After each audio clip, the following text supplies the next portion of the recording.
You now are listening to the audio podcast of Prisoners of Hope, the antidote to what ails your heart. I'm your host, Dr. Deborah Whitson. So come on in, pull up a chair, and open up your mind as you get ready to receive the download that hope will bring.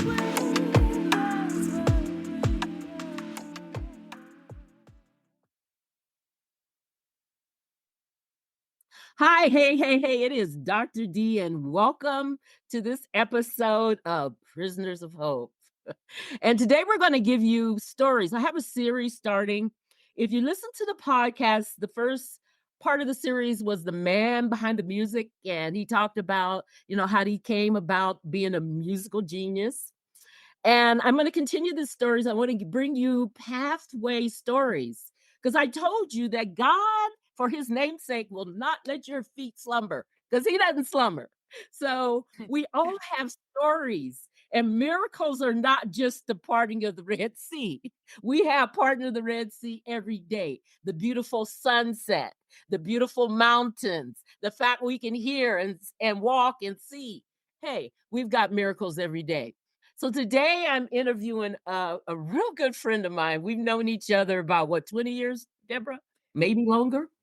Yeah, and we go back so far in time, and it's really fascinating to think about how our lives intertwined, and they intertwined later in life because we didn't know all of these intimate things about each other. It's just amazing the way God has put us together. That's right, just at the right time.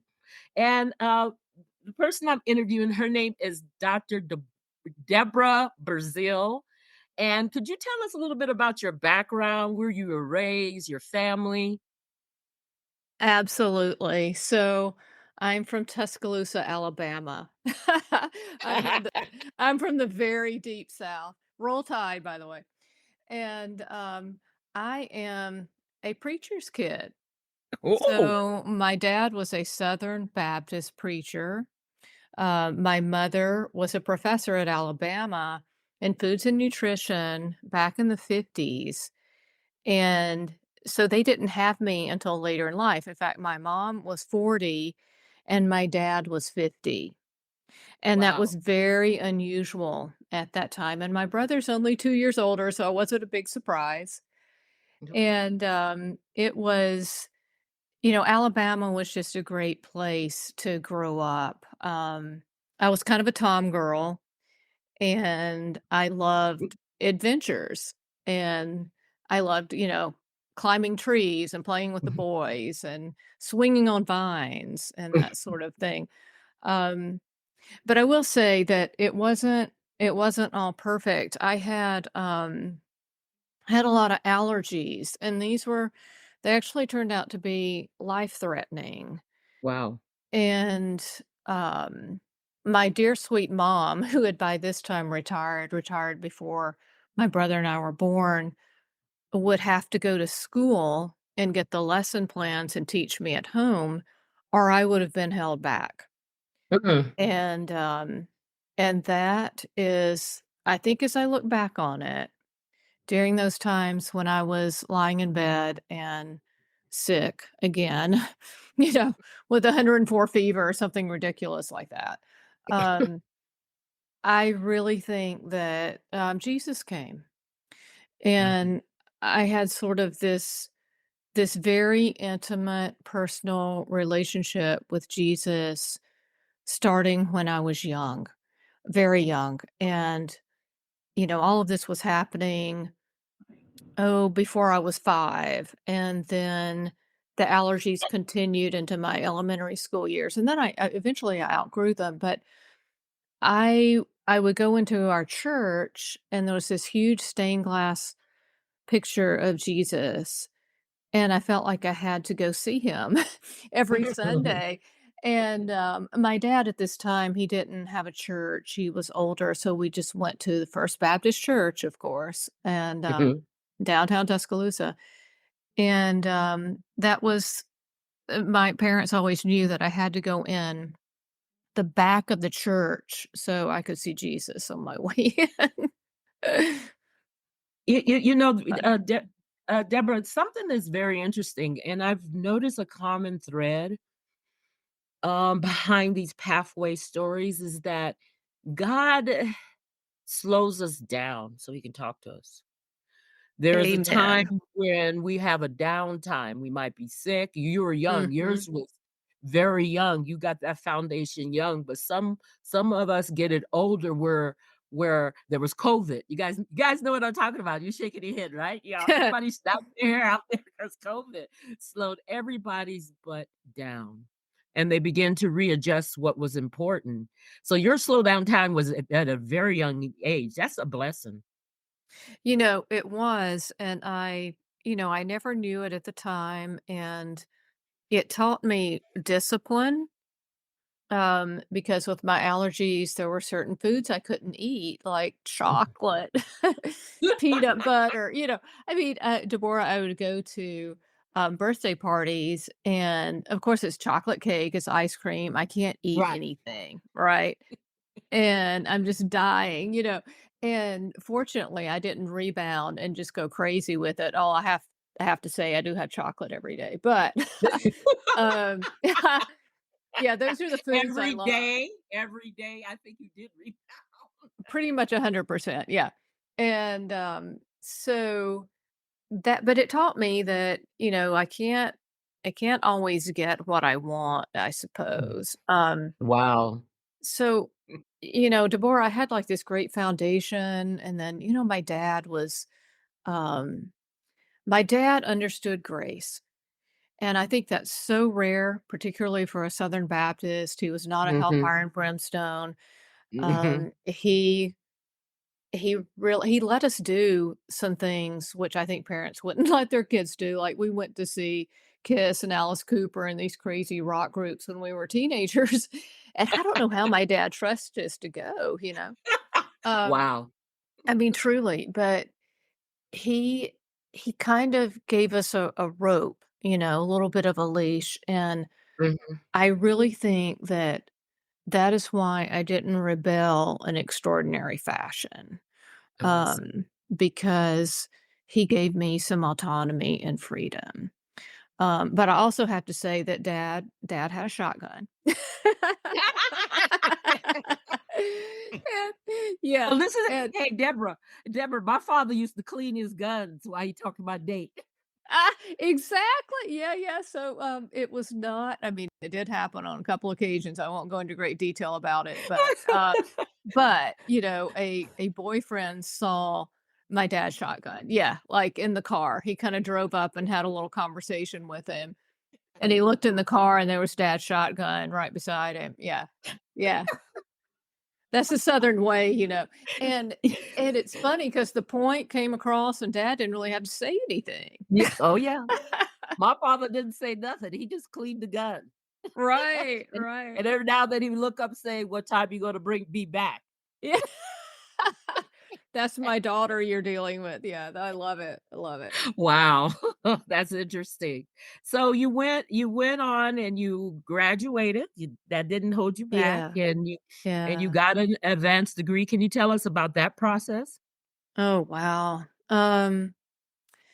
Yeah, so, I went to the University of Alabama, and I got my undergrad in psychology, and I thought I wanted to be a psychologist, but there was still kind of a stigma about that.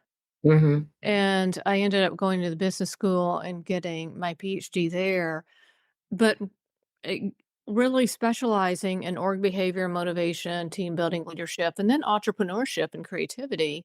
And I mhm, really felt like I found my calling, because there's a lot of psychology in it. mhm, That process of even getting into the doctoral program when I was so young, mhm, I was 22, was one that was fraught with a lot of, doubt. And, mhm, my parents were supporting me, but I could tell they were even a little bit, okay, you sure you want to do this? This is like a little bit daunting. Are you sure you can do this? Mhm. And I do remember, at that time, praying about it and, just hoping and praying that things would work out. Because my career was real important to me.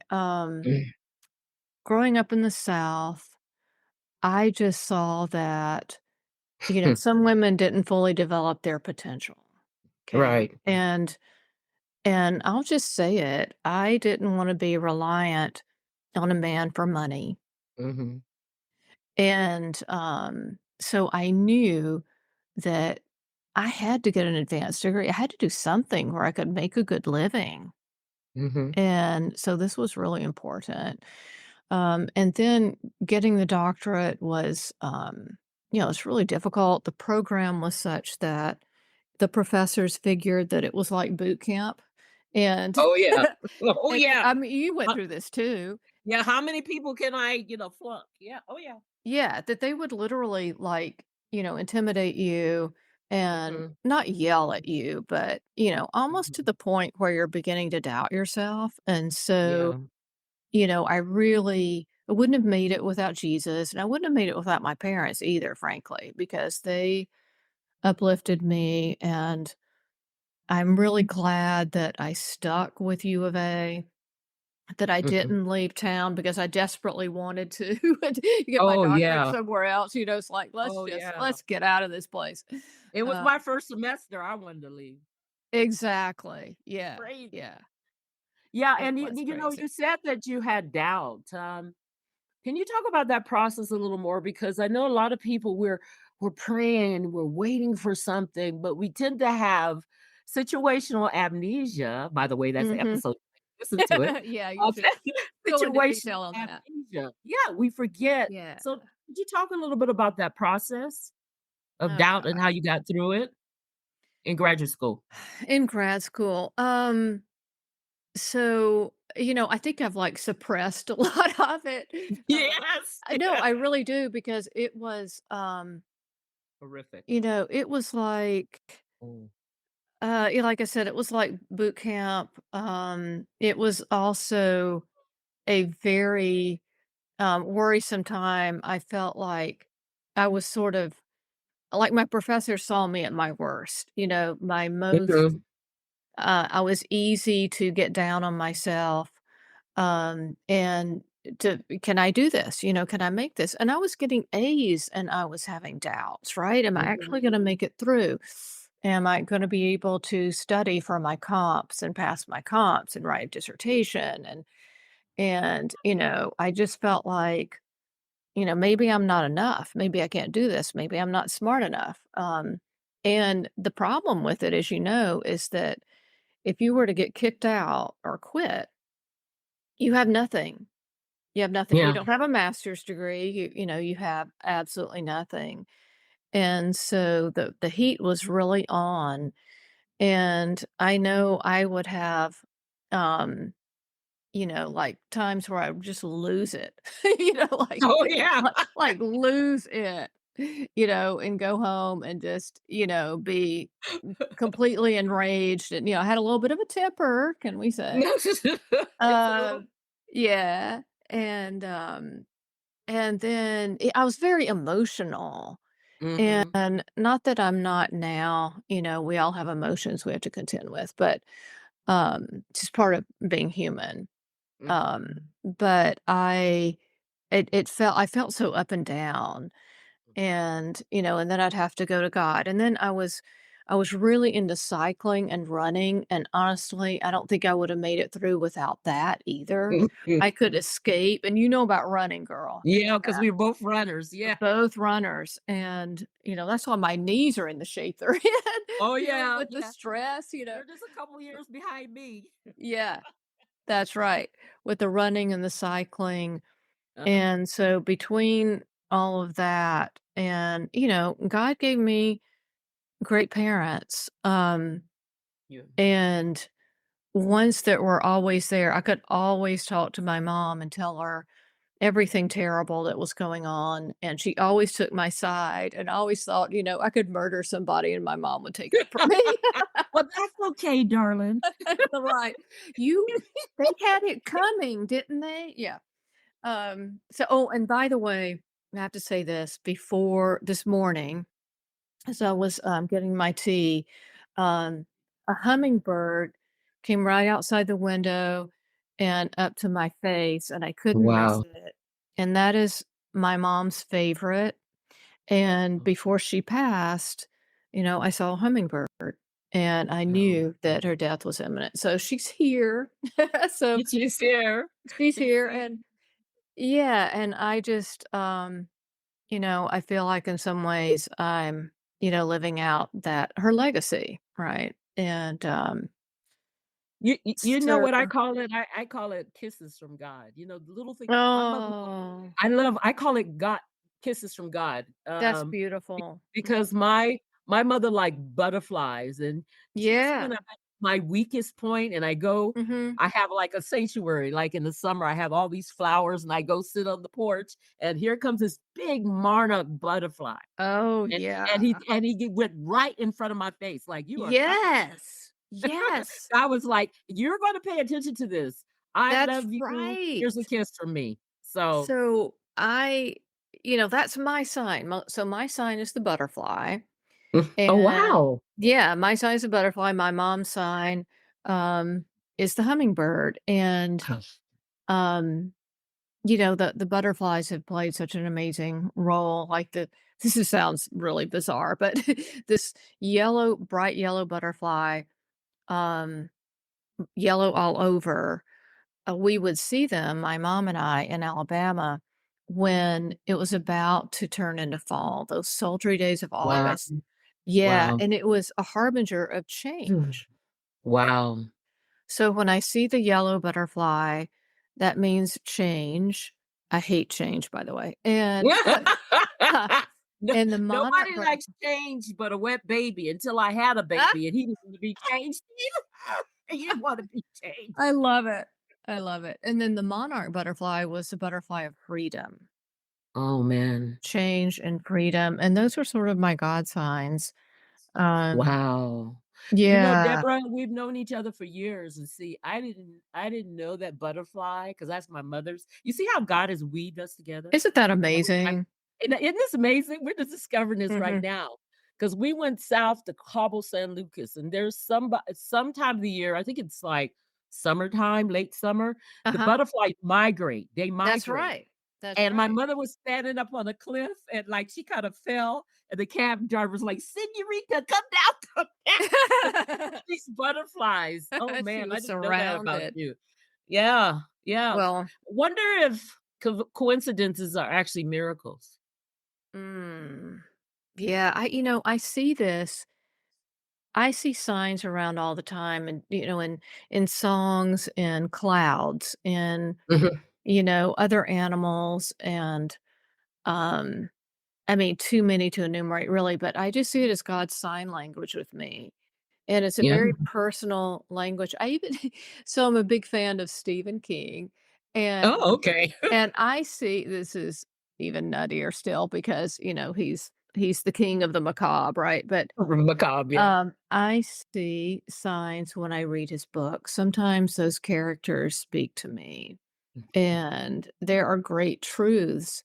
And by the way, Stephen King is a Christian, and he does have these themes interwoven, Mm. so it's not too outrageous. Um, but, I think God speaks to us through people and then through things that we love. And Mhm. that's his own personal um, communication with us. It's very profound and it's very touching that he would look at each of us individually Right. and know that about us Mm, and use mhm, it in that mhm, way. mhm. Has Yeah. there been, when you look back over your life, besides what we just discovered about each other just now, has Yeah. there been other people when you look back on it, you can see that it was God making sure your feet didn't stumble off the path? Yeah, so, wow, there's just sort of a lot to choose from, but I think Yeah, it is. I think I'll kind of jump ahead a little bit in the story, and then we can bounce around a little bit, but, I found a card this morning, and I was just rooting around, I was looking for a picture of my father, Mhm. because I wanted to put it up, and, Hopefully, you enjoyed the first part of that interview. It's the first part of Halfway Stories with Dr. Deborah Brazeal. Hope you can reflect on your own life and learn something from hearing somebody else's pathway. Well, until next time, tune in to the Prisoners of Hope podcast. God bless. My hope is that this journey has been fruitful and you're able to take it and apply it to your life. Until next time, tune in again for the Prisoners of Hope podcast. God bless.